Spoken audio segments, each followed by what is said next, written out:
Okay, in this video we're going to examine how our BlazeVIEW or D2L site works. Now remember that you have your homework and textbook site, your Hindley Learning Center or iLearn site, that is going to work in concert with this BlazeVIEW site to give you the full course experience. So let's look at a few things here on our home page that we can see right off the bat. First of all, the news sections. Here's where I'll post things that might be helpful for you to know. It's important to check this every day, just like it's important to check your email every day. Usually if something's very important, I will email and post this to the news. One thing that might be a great reminder for you for all of your classes is to go ahead and set your settings for BlazeVIEW so that when a professor posts news items here, they go directly to your email. So that's helpful for everyone involved. Okay, one other note on the email. In order to get in contact with me in the quickest manner, it's best if you email me through my valdosta.edu account rather than the message board here. Okay, so if we look at this, we can see that we have a couple of features here. Our calendar. This tells you some things, and these are things, some of these you might not be able to see yet because I'm on the instructor view. But you can see that when they are available and they're due, they will pop up for you so that you can see that. And you can also look at it in this way and click on a certain date to see if something is due on that day. So for example, today, February 16th, week 5 quiz, the availability ends at 11:59 p.m. Okay, so let's go back up here and look at the content. And I'm going to click on this link so that we can bring it all up together. If we click on our table of contents.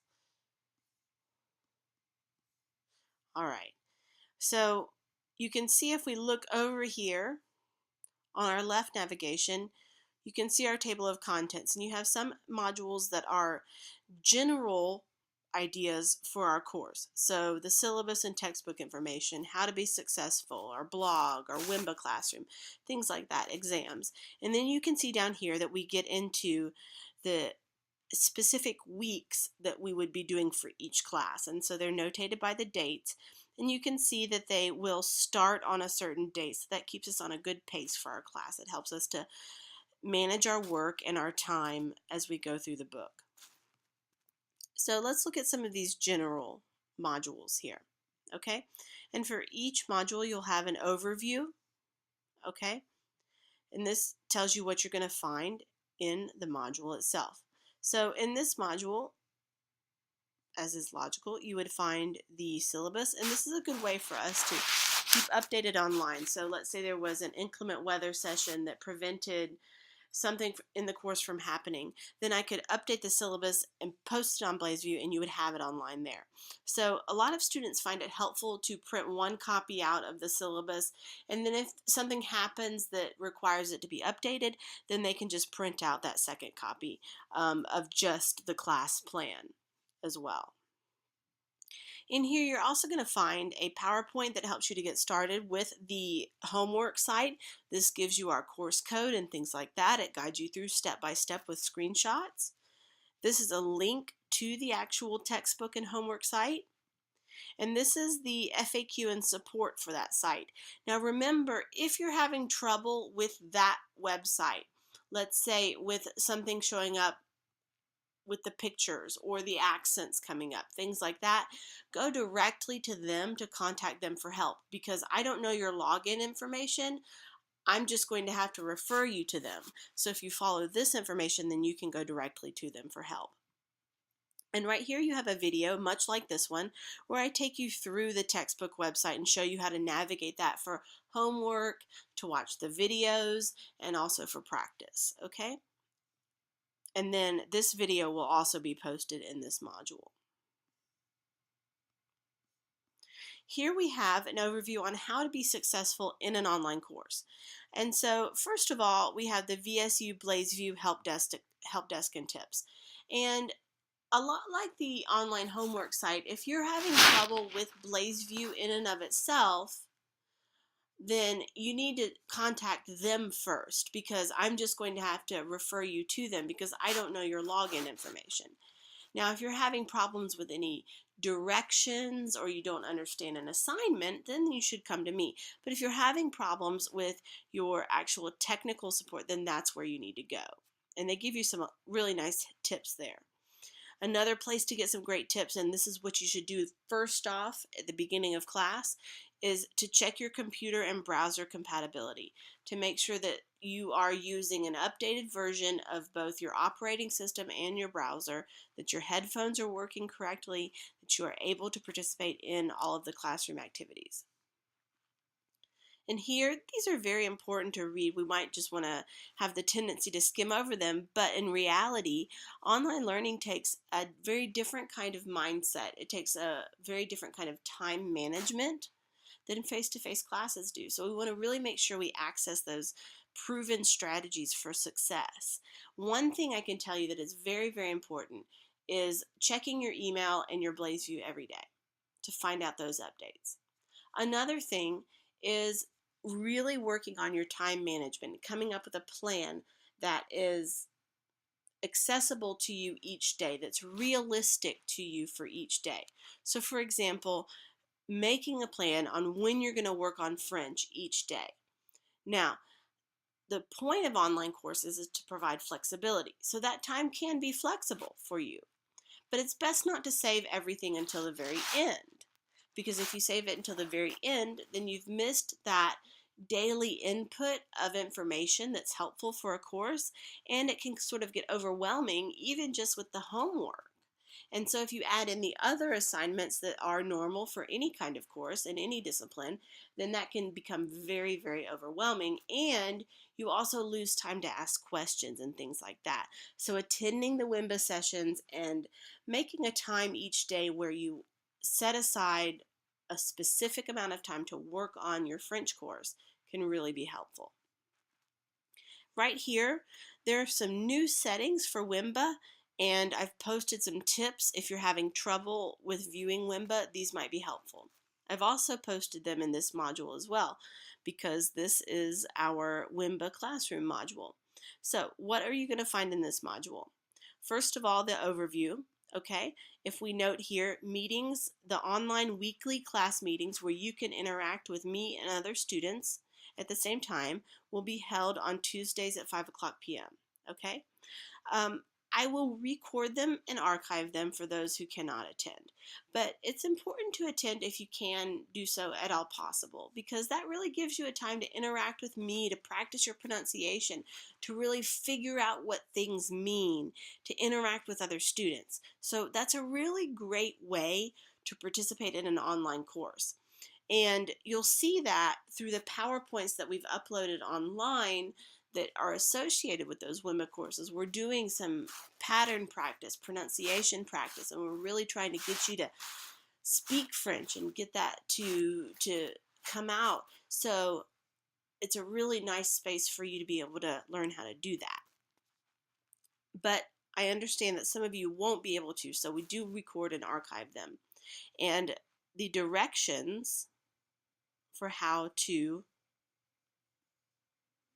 access the WIMBA classroom space, both if you want to participate live or if you want to participate with the archive, are right here. Okay, you have some links on how to set up WIMBA, getting ready for WIMBA, participating in WIMBA, things like that. But just again, really, if at all possible, it's really important that you participate live with those WIMBA sessions, because also another thing we do is we work through the book activities that are assigned as homework. So that really helps you to see how what you have as homework is connected to what we're talking about in class, and how they all work together, and see the pronunciation and things like that.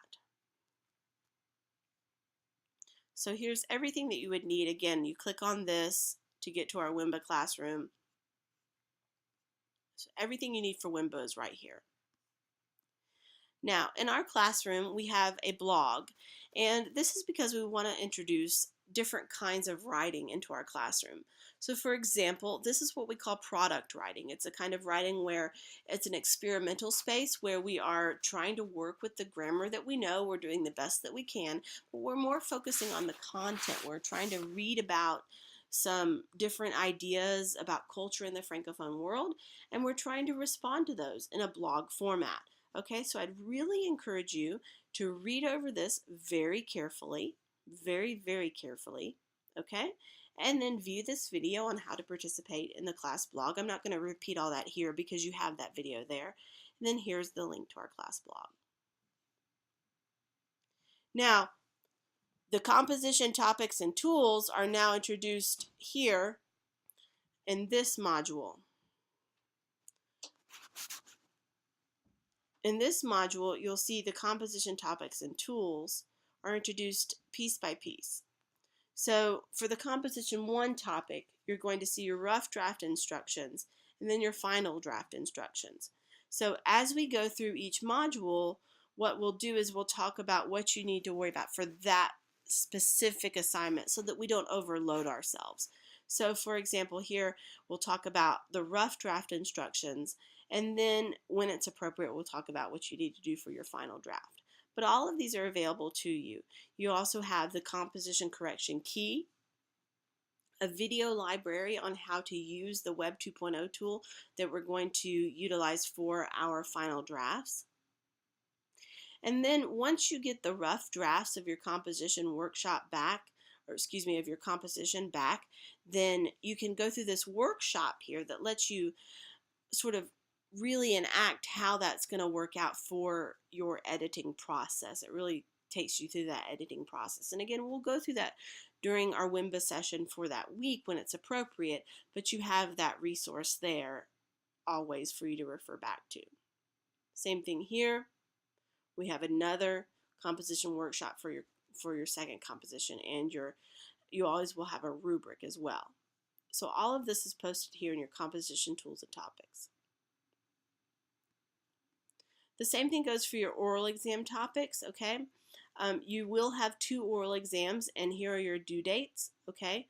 And I've set them to be released 1 week before each oral exam is due. So you have the topic as well as the instructions that are on these documents, and they will be released 1 week before it's due. So you will have that time to go through them yourself and complete that activity. Now, when you go through those activities, remember to read the directions very carefully each time because they may change just a little bit.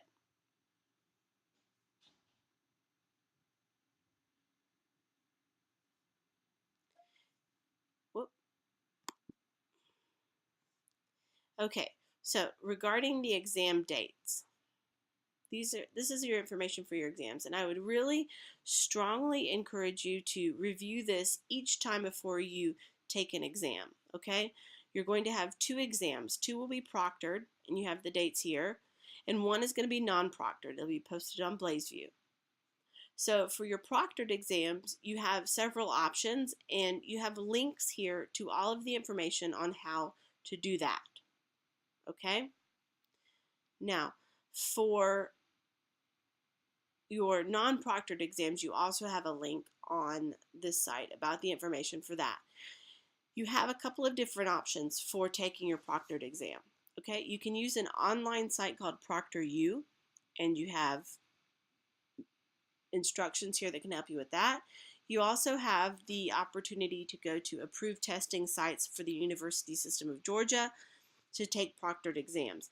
Now, the biggest thing that I can tell you that will be the most helpful is to review this FAQ site right here, and also to realize that you have to read this very carefully because I have to send in rosters of who's going to be going to what sites and where before each exam. About a week out before each exam, I'm going to have to send that out, so you really have to send me that exam and be planning ahead for that exam. So that makes it important that you are not only looking at the course structure as a whole, but you're really planning ahead as to how you're going to take that exam.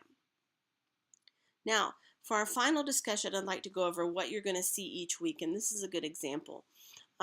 Each week we'll go through a certain part of the book. So, for example, this week is Chapitre Préliminaire, Partie 1. And so you'll see an overview of what we're going to cover. You'll see objectives, an estimated completion time, and then what you will complete this week. And this is really important to review because I'll tell you the page numbers here, any kind of grammar or tutorial videos that I can find on the web that sort of present things in a different way for you. Maybe it's helpful to hear it in a different voice or in a different way. Those will be here. The WIMBA session that will be conducted live, okay? And also your homework assignments will be posted here as well. They usually do, like I said, on Sunday by 11:59 p.m., okay? A reminder about your blog comment, as well as the small quiz that's linked to each module that just ensures that you've gone through everything and looked over everything and completed it. Finally, we have any kind of information that might tell you something about our tests or our exams or our compositions, okay, that I'm going to go through during the WIMBA module. So obviously for that you would refer back to the appropriate module, but I might talk about that during our WIMBA session.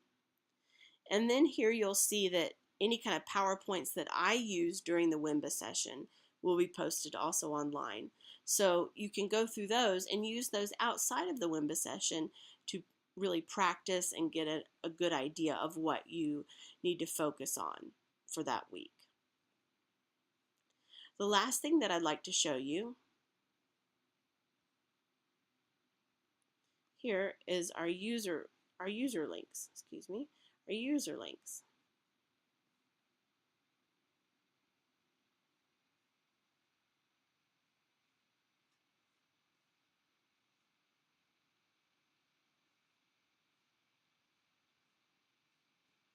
Okay, so you can look here and you can see how many helpful grammar and pronunciation links we have. This is a text-to-speech application that can help you to type in a phrase if you're just unsure of how to pronounce it, and you use the drop-down menu to choose the French speaker. That's very important, and then it will tell you how to say it. And there are a lot of those out there on the web, but that's one of them. Okay, Quizlet is a flashcard builder. It also has a mobile app that is really helpful. So if you're sitting there filling up your gas, that's a great time to review some vocabulary. Texas French Grammar and Avoplume are both great self-correcting practice sites where you can go and choose a grammar topic and practice with those. Another wonderful way to get a lot of input for yourself in French is to use these multimedia websites where even if you don't understand everything that's going on, just to have some input of French every day.